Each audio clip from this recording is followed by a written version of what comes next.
পরিচয় দিয়েছে জগন্নাথ বিশ্ববিদ্যালয়ের সহ সমন্বয়ক হিসেবে।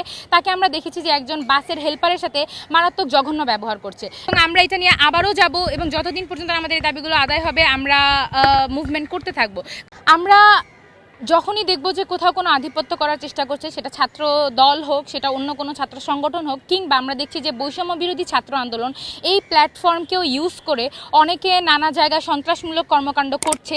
আর কিছুদিন আগেও জগন্নাথ বিশ্ববিদ্যালয়ের একটা ছেলে, যে নাকি নিজেকে পরিচয় দিয়েছে জগন্নাথ বিশ্ববিদ্যালয়ের সহ সমন্বয়ক হিসেবে, তাকে আমরা দেখেছি যে একজন বাসের হেল্পারের সাথে মারাত্মক জঘন্য ব্যবহার করছে। এবং এটা কিন্তু সেই ছাত্রলীগের রাজনীতিরই একটা ফলন আমরা বলতে পারি, যে সে এখনও ছাত্রলীগ যে কায়দায় রাজনীতিটা করতো, যে কায়দায় সে তার ক্ষমতা প্রদর্শন করতো, সেটাই করা হচ্ছে। তো যে কোনো প্ল্যাটফর্ম বা যে কোনো দলের নাম ইউজ করে যখন এটা করা হবে, এটাকে প্রতিহত করা হবে। সেক্ষেত্রে আমি সমন্বয়কদের দৃষ্টিও আকর্ষণ করতে চাচ্ছি এবং তাদেরকেও প্রশ্ন করতে চাচ্ছি যে তারা এগুলোকে প্রতিহত করার জন্য কি করছে।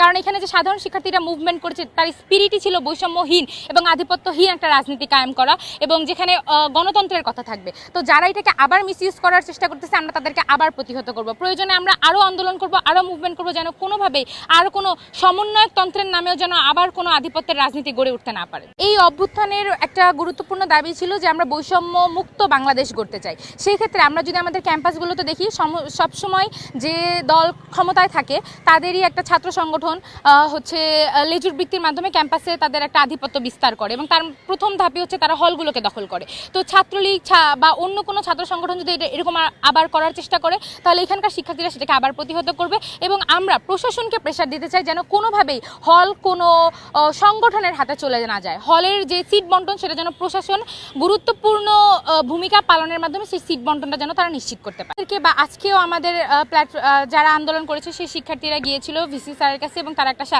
স্মারকলিপি দিয়েছে, এবং সে ভিসি স্যার বারবারই এটা আশ্বস্ত করছেন যে কিছুটা লেন্দি প্রসেস, কিছুটা সময় লাগবে, কিন্তু তারা দ্রুত এটার ব্যবস্থা করছেন। এবং তারা বলেছে যে আজকে তারা প্রভোস্ট নিয়োগ দেওয়ার ব্যবস্থা করছেন। আমরা বলছি যে সময় লাগবে, অনেক সময় লাগবে। এটা আমরা অনেক সময় আমাদের ইন্টারিম গভর্নমেন্ট কাছ থেকেও শুনতে পাই যে সময় লাগবে, আমাদেরকে সময় দিতে হবে। কিন্তু এই সময় দেওয়ার পাশাপাশি তাদেরকে আসলে আমাদের দৃষ্টান্তমূলক কিছু পদক্ষেপও দেখাতে হবে যে না, আমরা এটা নিয়ে কাজ করছি। কারণ আমাদেরকে সময় দিতে হবে, এই বয়ানটা কিন্তু আওয়ামী লীগ সরকারও বারবার দিয়ে এসেছে। আমরা দেখেছি যে আদালতকেও সময় দিতে হবে, শিক্ষার্থীরা তোমরা ক্লাসে ফিরে যাও, এই ধরনের কথা ফ্যাসিস্ট হাসিনাও বারবার বলে আসছে। তো আমরা আসলে এগুলো শুনতে চাই না।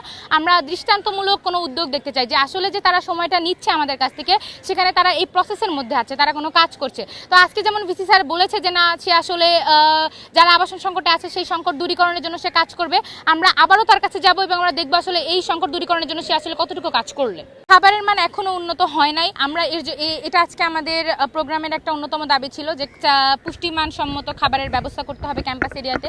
এবং যেসব জায়গাতে নাকি আপনারা দেখেছেন যে ক্যাম্পাস এরিয়াতে বিভিন্ন জায়গায় আপনার দোকান ভাড়া নিয়ে তারা দোকান দেয় এবং সেখানে খাবারের দাম কিন্তু অনেক বেশি হয়, সেটাতে শিক্ষার্থীদের আসলে পুষ্টিমানও নিশ্চিত হয় না, ক্ষুধাও মেটে না। তো সেই ক্ষেত্রে এইখানেও আমরা ভিসি স্যারের কাছে আজকে এই দাবিটা তুলেছি যে অবশ্যই পুষ্টিমান সম্মত খাবারের ব্যবস্থা করতে হবে এবং হলের যে ক্যান্টিনগুলো আছে সেগুলোতে বিশেষ করে সেই ক্যান্টিনগুলোতে যেন পুষ্টিমান সম্মত খাবার পাওয়া যায়। এবং আমরা এটা নিয়ে আবারও যাব এবং যতদিন পর্যন্ত আমাদের এই দাবিগুলো আদায় হবে আমরা মুভমেন্ট করতে থাকবো। কারণ একটা গণতন্ত্রের জন্যই আর শিক্ষার্থীদের জন্যই, ছাত্র জনতার গণতন্ত্রের অধিকার যেন রক্ষণ হয়, তার জন্য আসলে এত বড় একটা আন্দোলন ছিল, এত রক্ত ঝরলো। তো সেটা যেন আদায় হয় তা নিশ্চিত করাও আসলে এই ছাত্র জনতারই কাজ।